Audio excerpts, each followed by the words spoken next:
Usually when we talk about a medical diagnosis, there's this underlying expectation of precision. It feels almost like structural engineering or something. Right, yeah, like you're looking at a completely binary system of, objective verification. Exactly. I mean, you fall, you break your arm, and the X-ray just shows that undeniable jagged white line across the bone. It's right there. Yeah, and the doctor just points at the illuminated film and says, there it is. That is the problem. Broken or not broken. Right. It's clean, it's actionable, and there's this profound psychological comfort in that, I think. We are just wired to like things that can be made visible. Oh, absolutely. Things that can be neatly categorized and then aggressively treated. Because, if you can see it, you can fix it. Yeah. That is basically the fundamental premise of our whole modern empirical worldview. But then you step into the world of neurodevelopment or deep psychology or, even further out, existential philosophy. And suddenly that pristine X-ray machine is completely broken. It's worse than broken. It's useless. Totally useless. You're looking for the jagged white line that explains human suffering or that chronic sense of unfulfillment or just the feeling that life is happening to you. And the machine just comes up blank. Yeah, blank. We're looking at a diagnostic landscape that is, quite honestly, just incredibly murky. It is the absolute definition of diagnostic muddy waters. The tools we use to navigate the physical world completely fail us when we try to navigate the internal one. And that murkiness, that profound lack of a simple point-and-shoot X-ray for the human condition is exactly where we're starting today. It's the perfect entry point. So our mission today is to unpack the grand finale of an ancient text called the Jiva Yatra. And for those of you who might be catching up on this deep dive, Jiva Yatra translates roughly to the journey of the individual soul. Right. We are specifically focusing our lens today on verse 9, which is the concluding verse, written by Swami Janananda Parati of the Sringeri Matha. So, okay, let's unpack this, because I want to make sure we don't just treat this as some dry academic text analysis. Oh, that would entirely miss the point of why it was written in the first place. It's not a textbook. Right, it's an ancient roadmap. Uh-huh. It functions as a highly sophisticated instruction manual for the actual human experience. Exactly. So to set the philosophical backdrop here, before we even look at the final verse, we really need to understand the sheer scale of what Swami Janananda Parati was trying to accomplish with this text. Yeah, to grasp the weight of verse 9, you have to understand the immense context behind it. The Jiva Yatra takes the vast, almost overwhelmingly infinite wisdom of the Vedas. Which is massive. Oh, we are talking about thousands upon thousands of pages of ancient Indian philosophy, intricate ethics, cognitive psychology, spiritual mechanics. It's a mountain of text. Right. And it condenses all of that into just 9 digestible verses. It is the ultimate distillation process. Wow. So for the first 8 verses, the text has been meticulously, almost surgically, laying out the true nature of our existential problem. It details the specific cognitive tools we have at our disposal and the ultimate final goal. And today we get to verse 9. Yes, today with verse 9, we are opening up the final instruction manual. It is the culmination of the entire Vedic scheme of life.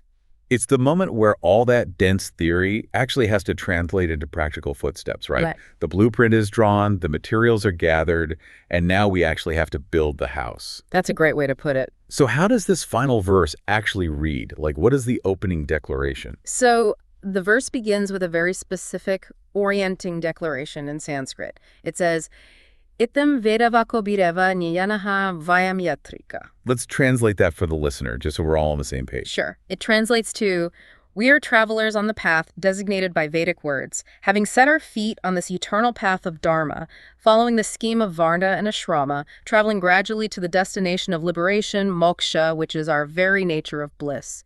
May the Guru bless us with faith, devotion, and willpower for this journey. Hearing that translation, it evokes a very specific, almost visceral feeling. Oh, yeah. Like what? It feels exactly like that distinct moment on a really brutal, long road trip. You know the one. You, the listener, you've definitely been there. You've been driving for days. You are physically exhausted. The scenery has just been this meaningless blur of highways and detours and generic gas stations. Just endless asphalt. Exactly. But then you crest a hill, and finally, way off in the distance, cutting through the fog, you see the actual city skyline of your destination.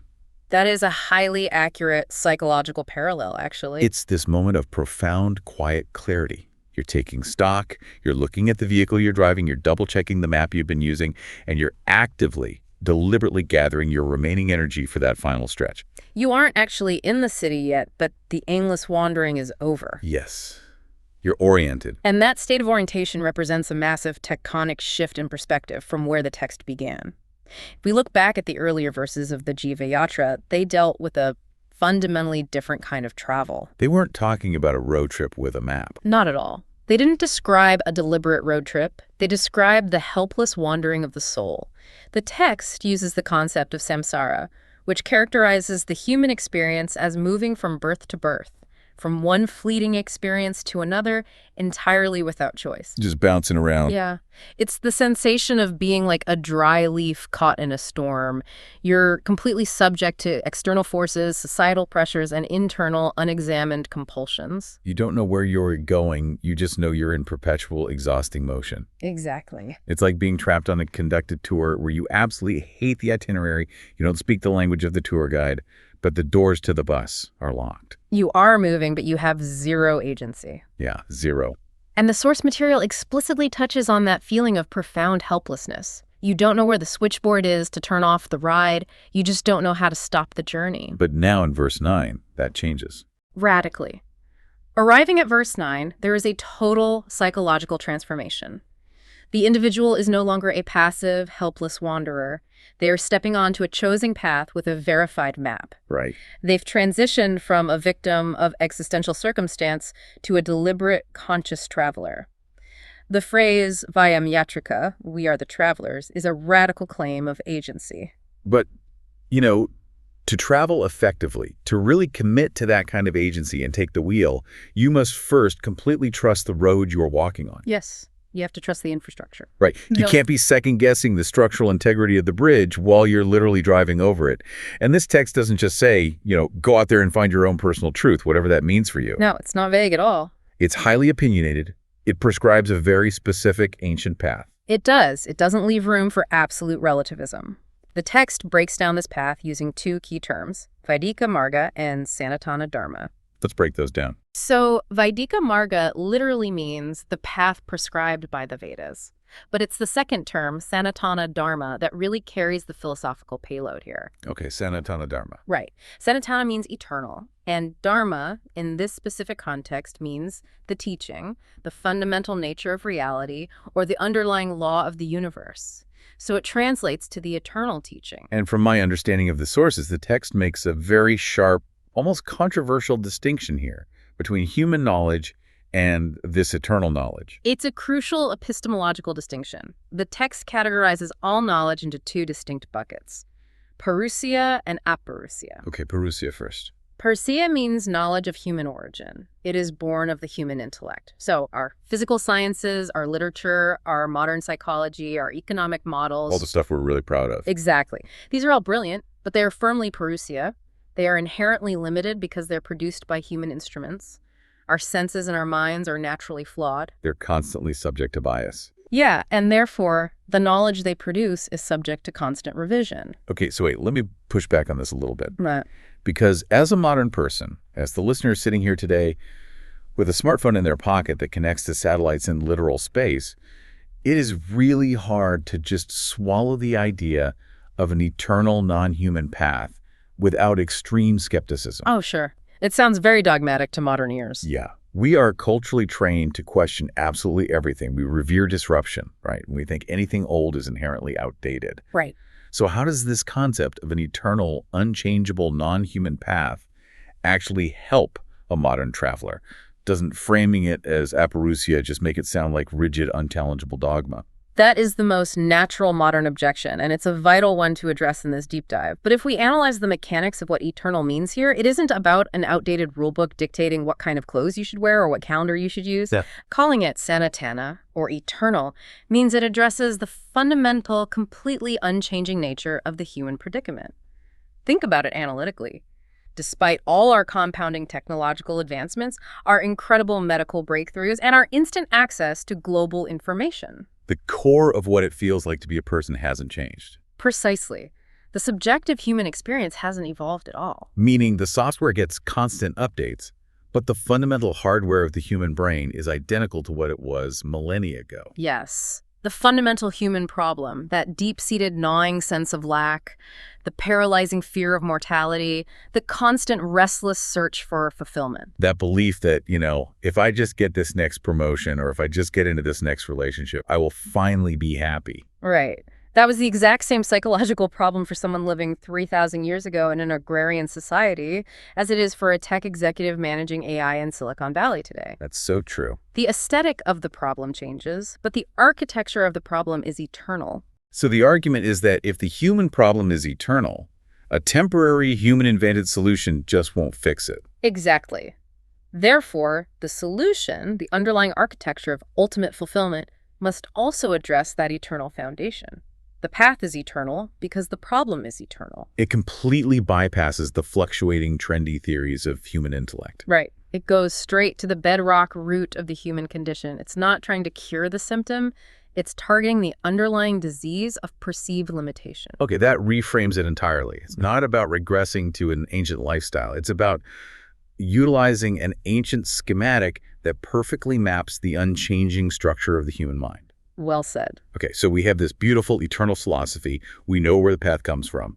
But how does this text expect a modern person to actually walk this path while functioning in a demanding society? That's a practical application. Yeah, because I can't just float in the ether of non-dual philosophy all day. You, the listener, you have a mortgage, you have a boss, you have a family that needs you to be present and grounded. And that is where the jiva yatra proves its immense pragmatic value.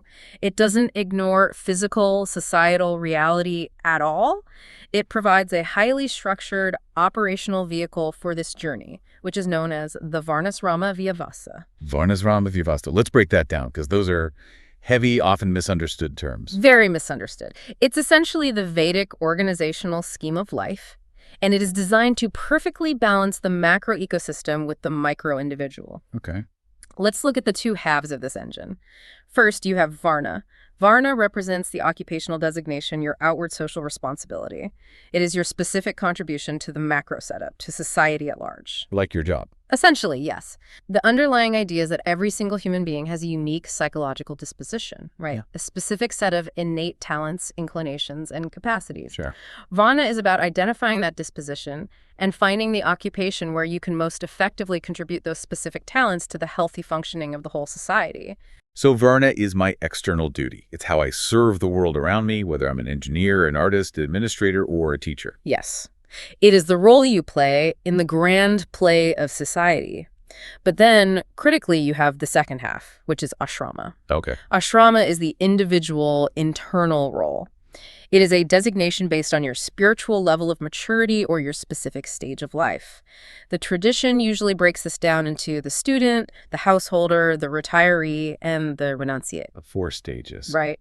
Ashrama represents our duty to ourselves. It is the structured framework for our own inner growth and psychological evolution. It's the micro. So if I'm understanding this mechanism correctly, Varna is what I do for the world, and ashrama is what I do for my own evolution. That is the core distinction. And if we connect this to the bigger picture, Right. The real genius here is the absolute inextricable interconnectedness of the two. You need both. You cannot separate them without causing massive dysfunction. There is a continuous mutual dependence.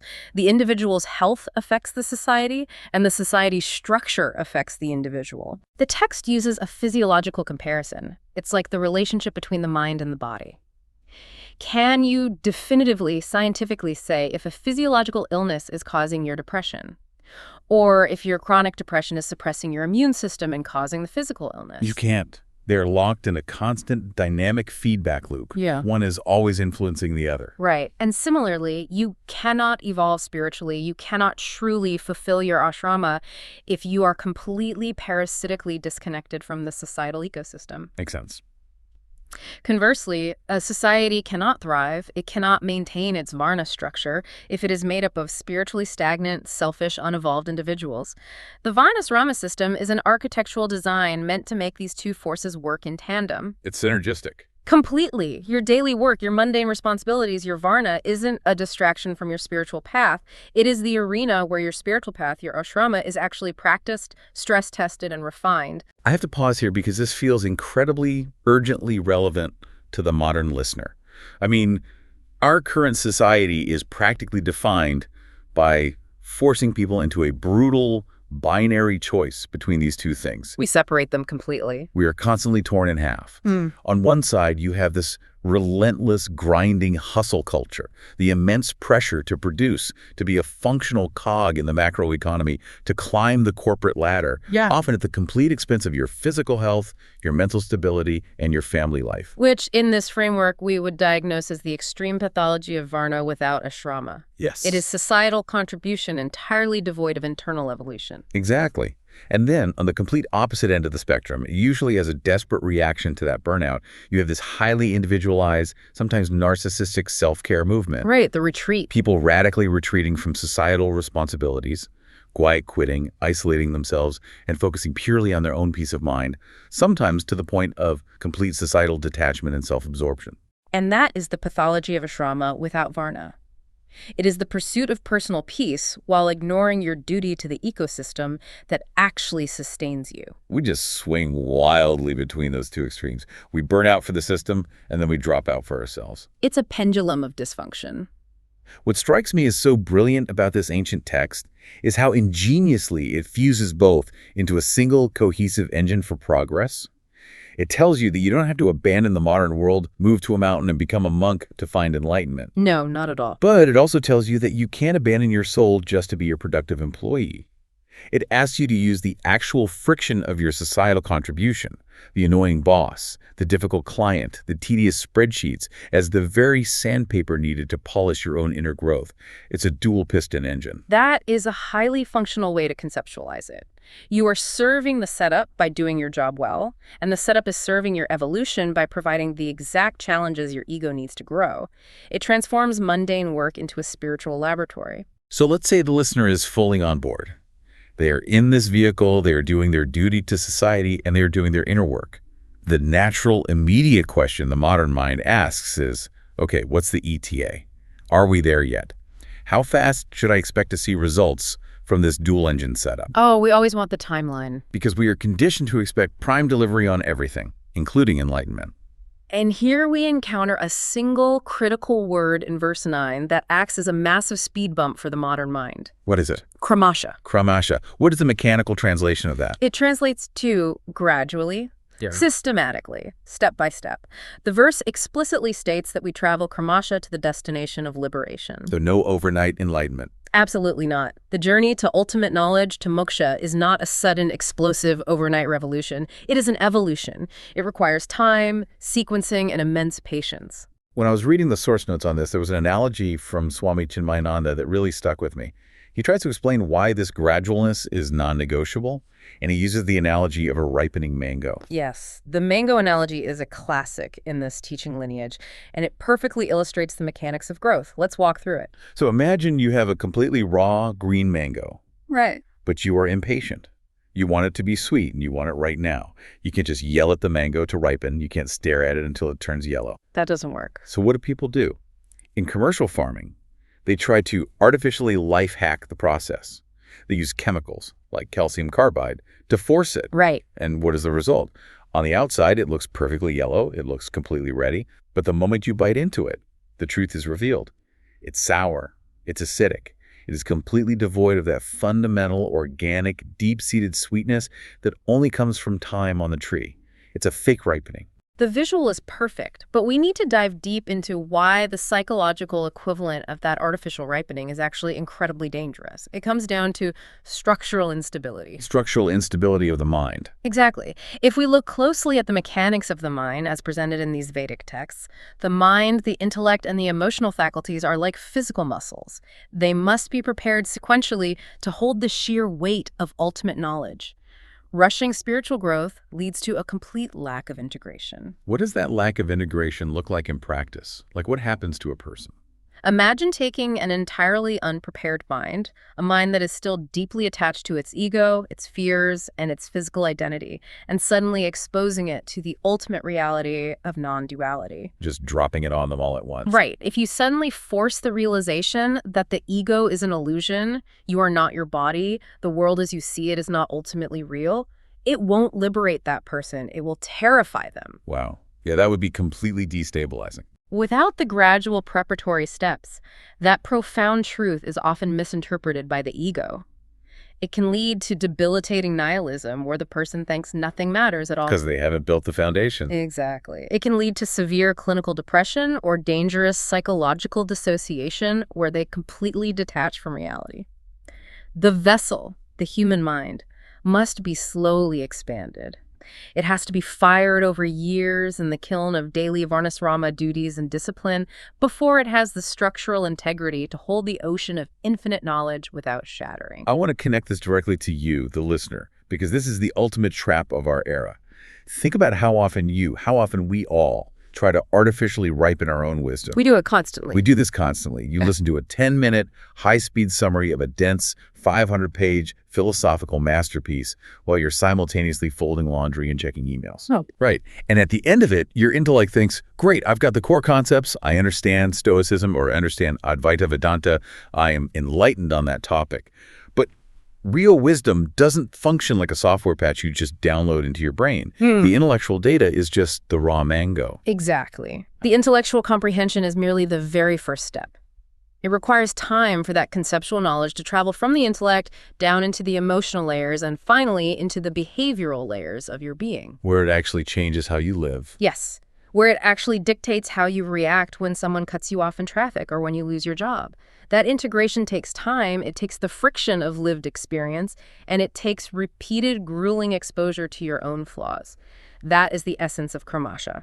It's the difference between memorizing the recipe and actually spending hours in the kitchen cooking the meal and then digesting it. Digestion takes time. So, if we accept this somewhat daunting reality, that this is a slow, gradual, multi-decade marathon rather than a frantic weekend sprint, what supplies do we actually need to sustain our endurance? Because if it's going to take a lifetime, or according to the text, potentially multiple lifetimes, we're going to get incredibly tired. Which perfectly sets up the specific requests made at the end of verse 9. The verse doesn't just offer abstract well wishes. It actively requests the guru to bless us with 3 exact, highly calibrated psychological supplies for the journey. What are they? Shraddha, Bhakti, and Driti. Shraddha, Bhakti, and Driti. Those are 3 very distinct concepts.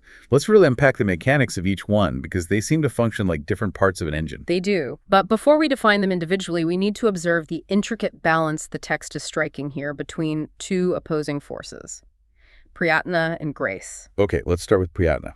Prayatna is human effort. It is your own hard work, your discipline, your literal act of putting one foot in front of the other every single day. But the text explicitly acknowledges that prayatna alone is insufficient. Effort isn't enough. Not on its own. You also require the grace of the guru, or Ishvara, which translates roughly to the cosmic intelligence, or God. And it's important to note that for a true seeker in this specific tradition, there is absolutely no functional difference between the guru, who verbally teaches the path, and Ishvara, who sustains the laws of the universe. They're the same thing. They represent the exact same principle of cosmic guidance. The equation is clear. You need maximum personal effort, but you also desperately need external grace to clear the obstacles you cannot even see. Okay, let me play devil's advocate here. Why do we need all 3 of those specific internal qualities? Let's take the last one, Driti, which translates to willpower, courage, or grit. In modern self-improvement culture, grit is everything. If I have an unbreakable will, if I am just incredibly disciplined, if I wake up at 4 a.m. every day and grit my teeth and push through every obstacle, why isn't that enough? Why do I need to add faith and devotion to the mix? Because, mechanically speaking, willpower alone is incredibly brittle. Willpower is fundamentally a function of the ego. It is the ego saying, I am strong enough to conquer this. Okay. But what happens when you face a setback on this spiritual journey that is vastly bigger than your ego? What happens when you face profound grief or a complete collapse of your identity? The ego-driven willpower just shatters. It can't hold up under that kind of pressure. Exactly. Let's synthesize how these 3 must work together. Driti, as you said, is willpower and courage. It is absolutely necessary. Why? Because it prevents us from becoming fatalistic. Right. When you truly realize that the ultimate destination is the complete dissolution of your own carefully constructed ego, it is terrifying. The mind will want to run away. Driti is the pure grit that allows you to stand in the fire and say, I'm terrified, but I will not retreat. I will continue. So driti is the raw engine block. It provides the forward momentum. But an engine needs steering. Precisely. And that steering comes from shraddha. Now, shraddha is very often weakly translated in English as blind faith, which does a massive disservice to the philosophy. Because that translation implies shutting off your brain. Yes, and that's not what this is. In this context, shraddha means a profound working trust in the Shastras, the ancient scriptures, as an independent, self-valid means of knowledge. It is treating the teachings like a pramana. A pramana. I need you to explain that concept deeply, because my modern brain hears trust the scriptures and immediately throws up a defense mechanism against cult-like thinking. Completely understandable. It's a vital epistemological concept. A pramana is an instrument of knowledge. Think of your physical senses. Your eyes are a pramana for gathering knowledge about color and light. Your ears are a pramana for gathering knowledge about sound. Okay, with you so far. Now, consider your intellect. Your intellect by itself cannot see the color red. It must absolutely trust the eyes to report that information accurately. If you refuse to trust your eyes, you can never know color. Okay, I follow the logic. Now scale that up. The text argues that the human intellect, no matter how brilliant, no matter how high your IQ, is a finite instrument. It is structurally incapable of comprehending the infinite, non-dual reality, just like your eyes are structurally incapable of hearing a symphony. Oh, wow. Therefore, it must trust the Shastras as the designated pramana for spiritual reality. The scriptures are essentially a sixth sense provided by the universe. That is fascinating. Shraddha is not blind faith. It is the courageous willingness to keep your eyes open and trust what this new sense is revealing to you, even when your finite intellect doesn't fully grasp the math yet. It's saying, I will operate as if this map is true until I have the capacity to verify it myself. That is a staggering way to frame it. It entirely removes the element of blind obedience. So dhriti is the engine pushing you forward. Shraddha is the GPS system, the pramana, telling you that the road is actually there, even when your intellectual headlights can only see 10 feet into the fog. Exactly. So where does the third element, bhakti, fit into this machinery? Bhakti is devotion.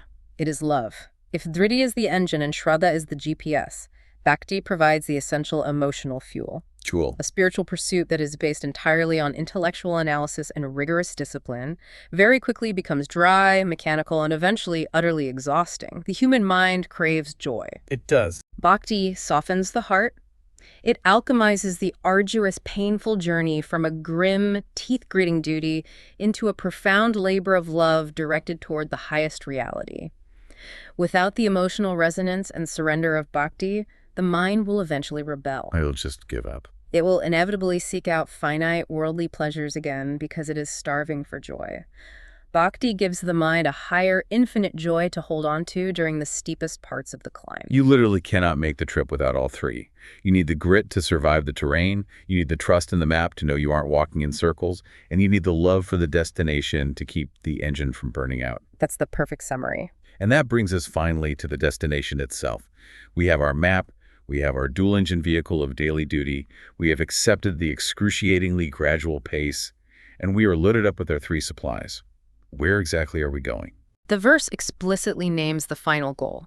It calls it moksha padavi, which translates to the destination of liberation.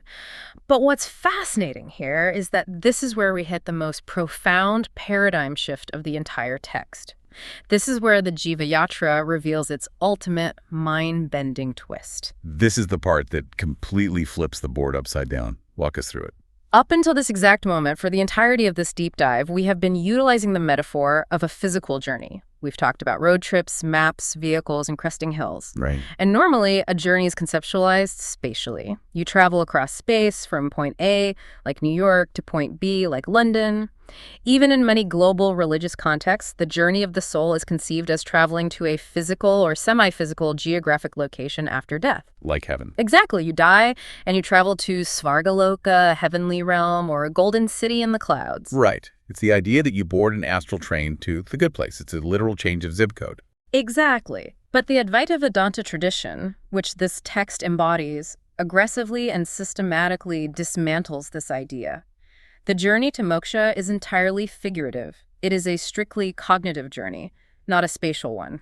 It's all in the mind.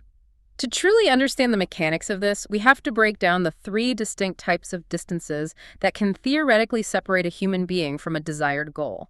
Let's lay out those three distances, because this is the crux of the whole philosophy. The first type of distance is spatial. You are physically in New York, and the goal you want is in London. There is a geographic gap. The only solution to bridge that gap is physical travel. Makes sense. The second type is temporal distance, distance in time. Let's say you are 40 years old and you want to be 50 so you can access a specific retirement fund. The solution isn't physical travel. The solution is simply waiting. Time must pass. You can't run faster to get to 50. You just endure the temporal gap. Right. But here is the massive philosophical leap. The distance between you and ultimate liberation, moksha, is not spatial. Why? Because the divine, the ultimate reality, is defined as all-pervading and omnipresent. It is everywhere. You can't travel to something that's already everywhere. You cannot physically travel to something that is already occupying the exact space you are standing in. And the distance is not temporal. Why? Because the ultimate reality is defined as eternal. It doesn't merely exist in some distant future after you die. It exists perfectly in this exact microsecond. Okay, so wait. If the destination is not separated from you by space, and it is not separated from you by time, what is the nature of the distance? What do you think? The natural consequence is that the distance is purely cognitive. The distance is ignorance, ajnanam. Yes. The only thing separating you from the ultimate destination is the lack of knowledge that you are actually already there. Therefore, the travel we have been discussing is simply the systematic removal of ignorance through the acquisition of knowledge, or ajnanam. And the verse gives us the exact nature of what we discover when that ignorance is removed.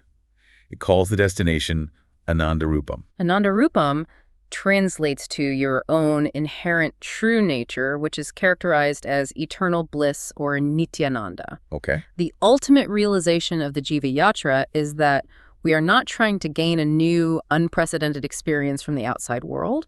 We're trying to realize what we fundamentally already are.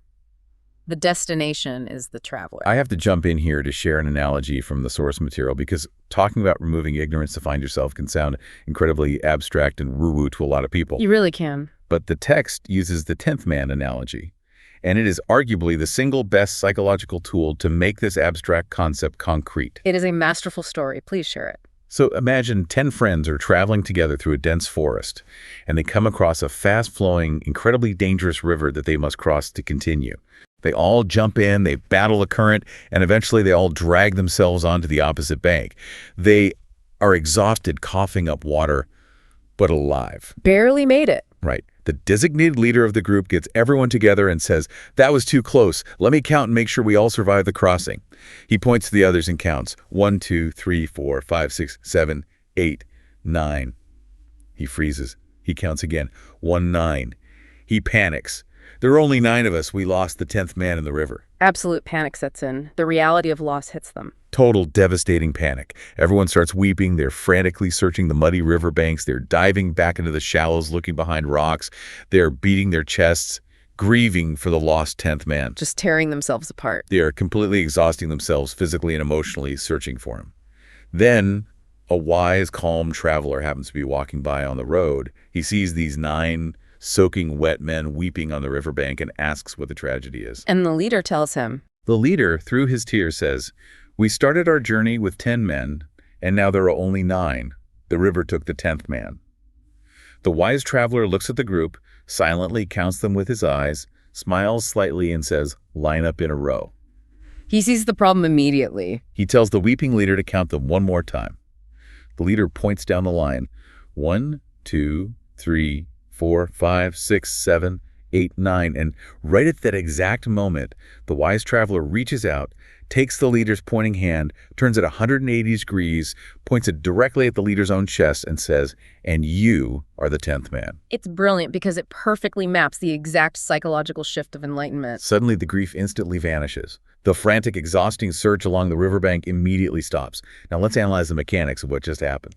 Does the leader have to physically travel anywhere to find the 10th man? No. No.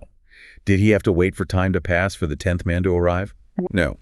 The 10th man was never actually lost in the river. The only distance between the leader and the 10th man was a cognitive error, ignorance. The travel was simply the sudden dawn of knowledge provided by the wise traveler, who represents the guru or the shastra. The leader profoundly realized that he was exactly what he was frantically searching the external world for. And that, meticulously, is the exact nature of the jiva yatra. We are the weeping men on the riverbank. We are looking everywhere in the external world. We search in our demanding careers. We search in our romantic relationships. We search in our bank accounts. We even search in intense spiritual practices or hopes for distant heavenly realms for that ultimate fulfillment, that Ananda Rupam. Always looking outside. Always. We feel an agonizing lack. But we are the 10th man. You don't travel to find it, you just gain the knowledge of its undeniable presence. The travel is entirely internal. It is the arduous process of shedding the false, deeply conditioned belief that you are an incomplete fragment of the universe. That reframes the entire human struggle. With that ultimate twist revealed, let's pull all of these complex threads together into a synthesis. When we look at verse 9 in its totality, the path, the vehicle, the pace, the supplies, and the destination, what does this ultimate declaration actually mean for the traveler standing there? So what does this all mean? It means that verse 9 operates as the ultimate declaration of intent, but simultaneously it is a profound declaration of egoic surrender. It is the traveler metaphorically planting their flag into the ground of reality and saying, I finally understand the underlying mechanics of this universe and I agree to play by its rules. It's saying, I acknowledge the eternal path, this Sanatana Dharma. I know my specific vehicle, the integration of my societal varna and my internal ashrama. I accept the agonizingly gradual pace. I am done trying to artificially life hack my way to wisdom. I rely entirely on cosmic grace and my own gritty courage. And most importantly, I finally comprehend that the destination isn't a golden city on a map. It is simply waking up from the illusion of my own incompleteness. That is the perfect synthesis. Verse 9 encapsulates the entire practical, philosophical, and psychological posture a human being must adopt to navigate the crushing weight of existence without suffering. Which provides us with the perfect vantage point to step back and look at the entire map. Because verse 9, as powerful as it is, does not exist in a vacuum. It is the capstone placed at the very top of a meticulously constructed pyramid. It builds on everything before it. To truly honor the deep dive, let's guide the listener through a sweeping analytical summary of how we got here. Let's trace the architecture from verse 1 through 9. Show us how Swami Janananda Parati engineered this perfect spiritual curriculum. Where did the blueprint start? We have to look at the grand arc of the text. It intentionally begins in verse 1 by establishing the predicament. This is where we started our conversation today with the broken X-ray machine. Yeah. It describes the helpless, choiceless travel of the soul through samsara. It deliberately paints a bleak, realistic picture of a humanity that is deeply suffering, groping blindly in the dark, desperately trying to solve an infinite problem. That problem being the human desire for limitless, unbroken happiness, using only finite human knowledge and finite material objects. It's a losing battle. And the ultimate conclusion of verse 1 is the devastating realization that human knowledge is completely structurally inadequate for this specific task. Because, as the saying goes, you cannot use a 6-inch ruler to measure the depth of the ocean. The tool is simply wrong for the job. Exactly. So once that painful diagnosis is established and accepted, verses 2 through 4 immediately pivot to define the goal. If human knowledge can't cure the disease of suffering, what can? The text introduces the Aparisya knowledge of the Vedas, drawing heavily from texts like the Kathopanishad, to establish that the ultimate goal of human existence is not merely a slightly more comfortable worldly life, but the realization of Advaita Atmasvarupa. Let's define that phrase, Advaita Atmasvarupa. It translates to a state of being or a realization that is entirely free from the agonizing artificial distinctions we make between the individual ego, the external physical world, and the concept of God. Yeah. It is the realization of absolute, non-dual oneness. It is the experiential knowledge that you are the ocean, not the wave. That is the goal established in the early verses. And it is right here, anchored in verse 3, that we were given arguably the most famous, practically applicable analogy for this entire psychological process. We absolutely must weave the chariot analogy from the Kathopanishad into this summary because this is how the text explains the actual equipment we're using to travel toward that non-dual goal. The chariot analogy is central to the entire Vedic understanding of cognitive behavioral control. The text paints a highly vivid functional picture. Imagine a beautiful, complex chariot. The physical human body is the chariot itself. It is the material vehicle moving through space and time. Okay, the biological body is the wooden cart. Then you have the horses that are physically pulling the chariot forward. These horses represent the five senses: sight, sound, smell, taste, and touch. Now, what is the nature of a horse?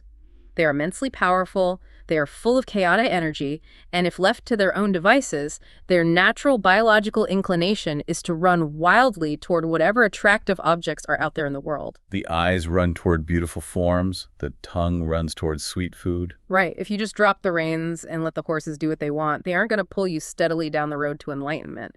They're going to drag the entire chariot into a ditch to eat some nice green grass and probably break the axle in the process. Exactly. So, to control these powerful horses, the chariot is equipped with reins. The reins represent the mind. In this specific philosophical framework, the mind refers specifically to the emotional feeling faculty. It is the connective tissue between the raw sensory input of the horses and the inner command center. But here's the critical mechanical flaw. Reins, by themselves, possess no intelligence. They are just lever. They need a driver holding them firmly. And who is the driver? The driver standing at the front of this chariot is the intellect. The intellect is the rational, discriminating, analytical faculty. It is the part of you that knows the long-term road, understands the consequences of actions, and keeps its eyes fixed on the ultimate destination. And who is the passenger sitting quietly in the back of the chariot experiencing this entire chaotic ride? The passenger is the soul, the jiva, the conscious traveler we've been talking about this whole time. Now, the brilliant practical insight of verse 3 is that for this journey to be even remotely successful, there must be absolute hierarchical coordination among all these parts. Good health, strict control, and complete obedience are mandatory. The physical body, the chariot, must be kept healthy so it doesn't break down. The horses, the senses, must be strong but completely submissive to the tension of the reins, the mind. The reins must be held with absolute, unwavering firmness by the driver, the intellect. And the driver must be completely sober, focused entirely on the destination of Moshe, and not easily distracted by the shiny roadside attractions of the world. It is the ultimate diagnostic tool for human dysfunction. Whenever my life feels completely out of control, I don't need a broken X-ray machine. I can just look at this analogy and ask, where is the mechanical failure? Are my horses, my senses running wild because I'm addicted to my phone or junk food? Is my intellect the driver, asleep at the wheel, or maybe drunk on its own ego? Is my mind the reins, too flimsy and emotionally reactive to hold back the horses? Right. This proves that spirituality in this tradition isn't just sitting cross-legged in a cave thinking about the void. It is the rigorous, exhausting, daily maintenance and high-speed coordination of this entire cognitive chariot system. It is the definition of high-performance driving. And once you begin to get that chariot under conscious control, the text moves into verses 5 through 8, which detail the process of exactly what happens on the road and the following, which means the ultimate results or fruits of the journey. Exactly. What is the core psychological shift that happens in those middle verses? Right. What is the process? The absolute core of the process in the middle verses is the painful, necessary development of a quality called vairagya. This is usually translated into English as dispassion or detachment, but again, that sounds too cold and apathetic. It sounds like you just don't care about anything. Which isn't true. Vairagya is a profound cognitive shift where the intellect finally, experientially, realizes the inherently finite nature of absolutely everything in the created universe.